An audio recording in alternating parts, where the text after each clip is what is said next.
Assalomu alaykum hurmatli talabalar. Bugun sizlar bilan biz Aero platformasiga qanday qilib UX bilan yuklashni ko'rib chiqamiz. Buning uchun bizga brauzer kerak bo'ladi. Sizda Google Chrome bo'lishi mumkin yoki Microsoft Edge. Menda esa Yandex. O'zimizning shaxsiy brauzerimizga 2 marta chertib kiramiz va qidiruv bo'limiga yozamiz. Google Aero Study deb yozganimizdan keyin ushbu saytga kiramiz. Ushbu saytda o'zingizning shaxsiy email va parolingizni kiritamiz.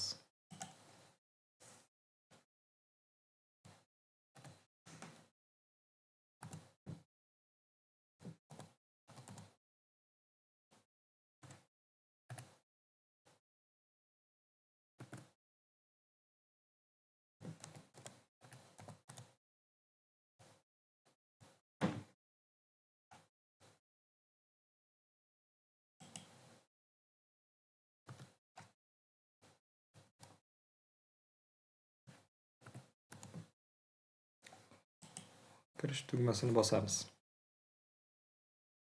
Kirganimizdan so'ng bizda mashhur platforma ochiladi va vazifalar bo'limiga bosamiz bir marta. Bosganimizdan so'ng mana bizda berilgan vazifalar qatori kelib chiqdi. Negatov degani bajarilmagan. Mana yerda mana 9 kun muddat. Bularni degani muddat degani. Mana shu joyda sizlarni o'zbek tilidan rus tiliga o'tkazib olishni tavsiya qilaman. Chunki rus tilida turganda tizim yana ham stabil holatda, ya'ni yaxshi holatda ishlaydi.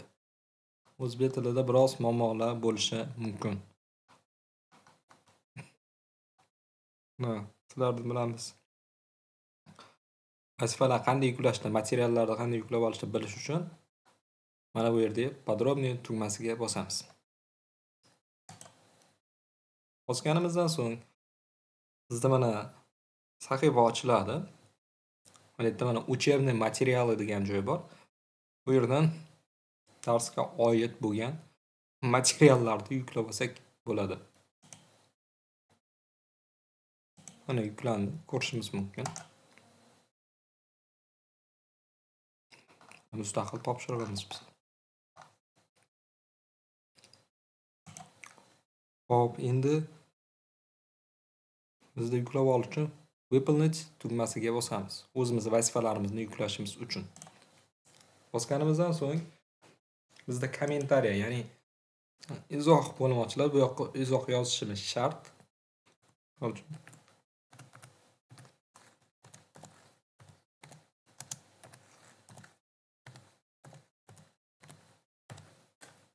Assalomu alaykum deb yozdik. Bizda mana bulutcha bor. Mana shu bulutchaga bossak, o'z kompyuterimizni ochib beradi. Shu yerdan biz fayllarni tanlab yuklab olsak bo'ladi. Shu yerda bir narsani eslatib o'tmoqchiman. Bu yerda mana fayl formatlari bor. Doc, Docx, ODT, PDF, JPEG, PNG, PPT, PPTX, Excel formatdagi fayllarni yuklasan ham bo'ladi. Keyin faylingiz hajmi bu yerda 5 megabaytdan oshib ketmasligi kerak. Agar 5 megabaytdan oshib ketadigan bo'lsa, platforma uni qabul qilmaydi. Va bulutchaga bir marta bosasiz. Shu kompyuteringiz bo'lgandan keyin bir marta bosganingizdan so'ng mana уже ochib beradi shu kompyuteringizni qaytada shu misol fayl joylashgan bo'lsa, o'sha faylni tanlaysizda bir marta chertib открыть tugmasini bosasiz. Bosganingizdan so'ng mana bizda vazifa yuklandi. Mana bu yerga o'sha yuklangan ko'rsangiz bo'ladi. Mana hajmini ham o'zi ko'rsatib qo'ygan. Mana shu agar 5 megabaytdan oshib ketsa, platforma buni qabul qilmaydi. Va shuni yuklab bo'lganingizdan keyin сохранить и отправить, ya'ni saqlash va jo'natishni tugmasini bir marta bosasiz.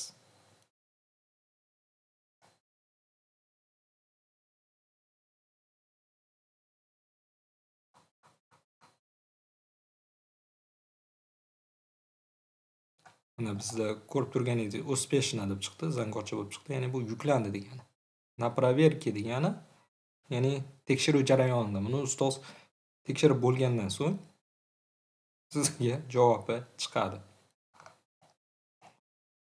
Orqaga qaytish qilasiz. Orqaga qaytish qilganingizdan keyin o'sha asosiy jadvalga qaytadi va vazifalar bo'limiga kirib ko'rsak, mana bizda yuklangan turibdi. Endi bunga baho qo'yilganini qayerdan bilaman desiz, misol ikkinchi sahifaga o'tamiz. Mana ikkinchi sahifada o'tgandan keyin mana proverani, ya'ni yashil tekshirildi degan. Va necha baho olganingiz mana bu yerdan ko'rib olsangiz bo'ladi. Bu 100 balli sistemada baholanadi mana. Tekshirib bo'linganlar 85, 100.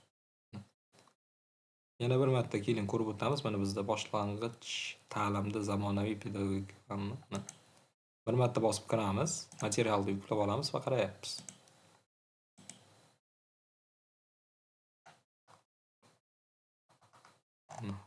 Berilgan vazifa.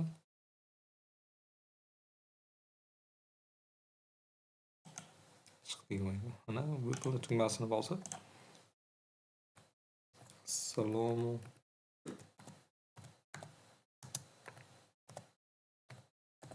alaykum. Yozamiz. Va bu yerdan yuklab olsa bo'ladi. Mana shu yerda biroz hushyor bo'lish kerak. Ya'ni nima uchun aytyapman? Shu vazifani bo'limiga o'tkazilgan ko'rsatmoqchiman. Talabalar ba'zi bir holatlarda o'sha yuklab olib vazifani o'ziga bajarishadi. Misol bu yerda o'sha bajarilgan topshirig'imiz bor. Qo'yamiz hozir.